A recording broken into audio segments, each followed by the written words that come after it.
지난 24시간 암호화폐 시장에서 190억 달러, 우리 돈으로 25조 원이 넘는 돈이 말 그대로 증발했습니다. 160만 명이 넘는 투자자들이 모든 것을 잃었고 시장은 패닉에 빠졌습니다. 사람들은 모두가 당연하게 중국의 강력한 규제를 원인으로 지목했습니다. 하지만 만약 이 모든 사건의 진짜 배후, 이 거대한 붕괴를 촉발시킨 방아쇠가 전혀 다른 곳에 있었다면 어떨까요? 오늘 암호화폐 역사상 가장 큰 청산 이벤트로 기록될 그날의 진실을 파헤쳐 보겠습니다. 사건은 2025년 10월 10일에서 11일로 넘어가는 새벽, 모두가 주말을 준비하던 평화로운 시간에 시작됐습니다. 충격은 태평양 건너 미국에서 날아왔습니다. 도널드 트럼프 미국 대통령이 대중국 100% 추가 관세와 소프트웨어 수출 통제라는 사실상의 경제 전쟁 선포에 가까운 정책을 발표한 겁니다. 이것이 바로 시장에 나타난 블랙스완, 즉 아무도 예상하지 못한 충격의 시작이었습니다. 그런데 왜 이렇게 피해가 컸을까요? 역설적이게도 붕괴 직전 시장은 역사상 유례없는 낙관론으로 가득 차 있었기 때문입니다. 문체인 분석 기업들은 비트코인이 곧 16만 달러를 넘어 20만 달러까지 갈 수 있다는 장밋빛 전망을 쏟아냈습니다. 신규 자금은 계속 유입됐고 장기 투자자들은 비트코인을 팔지 않고 계속 축적하고 있었죠. 모든 데이터가 상승만을 가리키고 있었습니다. 바로 이 극단적인 낙관론이 비극의 씨앗이었습니다. 투자자들은 이번 상승장은 절대 놓치면 안 된다는 생각에 빚을 내서 투자하는 레버리지를 공격적으로 사용하기 시작했습니다. 시장 전체가 상승의 모든 것을 베팅한 아주 취약한 상태가 된 것이죠. 이런 상황에서 온체인 데이터로는 절대 예측할 수 없는 외부 충격, 즉 트럼프의 관세 폭탄이 터지자 시장은 버텨낼 재간이 없었습니다. 시장의 가장 큰 강점이었던 믿음이 가장 큰 약점이 되어 돌아온 순간입니다. 트럼프의 발표로 비트코인 가격이 조금씩 하락하기 시작하자 빚을 내서 투자했던 포지션들이 하나둘씩 강제로 청산당하기 시작했습니다. 청산이란 쉽게 말해 담보금이 부족해져서 거래소가 투자자의 의사와 상관없이 강제로 자산을 팔아버리는 건데요. 이 강제 매도가 또 다른 가격 하락을 부르고 그 하락이 더 많은 사람들의 포지션을 청산시키는 말 그대로 공포의 도미노 현상이 발생한 겁니다. 불과 1시간 만에 70억 달러, 우리 돈 9조 원이 넘는 포지션이 이렇게 사라졌습니다.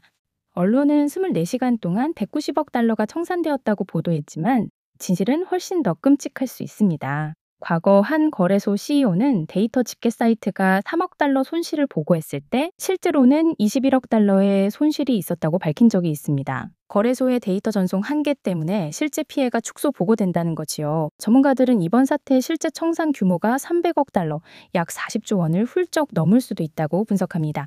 우리가 보는 숫자는 빙산의 일각일 뿐이라는 겁니다. 그런데 이번 폭락에서 주목해야 할 점은 단순히 모든 코인이 똑같이 하락한 게 아니라는 겁니다. 위기 상황에서 돈이 어떻게 움직이는지를 명확히 보여줬지요. 이걸 자본의 질적 비행이라고 부릅니다. 시장에 공포가 닥치면 투자자들은 가장 위험하다고 생각하는 자산부터 던지기 시작합니다. 밈코인이나 작은 알트코인에서 빠져나온 돈은 그나마 좀 더 안정적인 이더리움이나 비트코인으로 이동하고 여기서 더 나아가 궁극적으로는 달러와 연동된 스테이블 코인, 즉 현금으로 빠져나가는 흐름을 보입니다. 이번 사태는 암호화폐 생태계 내에도 분명한 안전자산의 서열이 존재하며 위기 시는 그 서열에 따라 자본이 대탈출을 감행한다는 것을 증명했습니다. 더 큰 그림을 봐야 합니다. 이번 사태의 본질은 미국이 달러라는 세계 기축통화의 지위를 어떻게 강력한 무기로 사용하는지를 전 세계에 보여준 사건이다. 특정 국가의 경제를 흔들고 싶을 때 미국은 달러 시스템을 이용해 강력한 압박을 가할 수 있지요. 바로 이 점 때문에 역설적으로 비트코인의 장기적인 가치가 부각될 수 있습니다.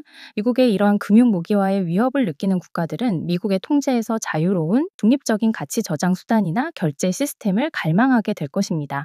단기적으로는 달러의 힘 앞에 암호화폐 시장이 무너졌지만 장기적으로는 바로 그 달러의 힘이 탈달러 수요를 자극해 비트코인에게 새로운 기회를 열어줄 수 있다는 것이지요. 결국 지금 비트코인은 일종의 정체성 혼란을 겪고 있습니다. 단기적으로는 달러 유동성에 따라 움직이는 위험한 기술주처럼 행동합니다.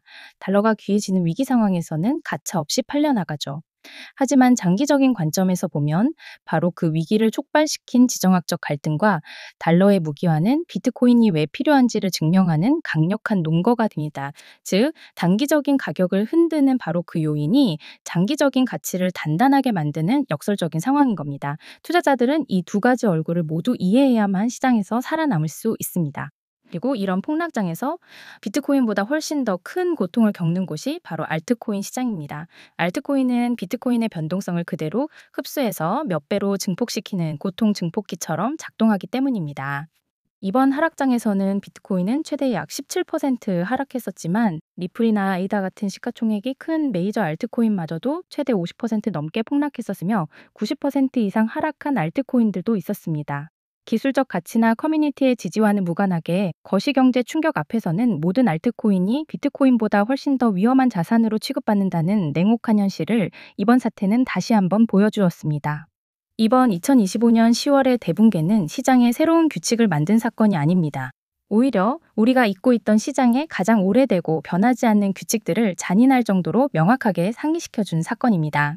과도한 레버리지는 결국 파멸로 이어진다는 것, 암호화폐 시장 역시 거대한 세계 경제의 일부일 뿐이라는 것, 그리고 시장의 탐욕이 극에 달했을 때가 가장 위험한 순간이라는 이 뻔하지만 본질적인 교훈 말입니다. 오늘의 분석이 이 냉혹한 시장에서 여러분의 자산을 지키는데 작은 도움이 되기를 바랍니다. 영상이 유익하셨다면 구독과 좋아요, 알림 설정까지 부탁드립니다. 지금까지 코인한입이었습니다. 감사합니다.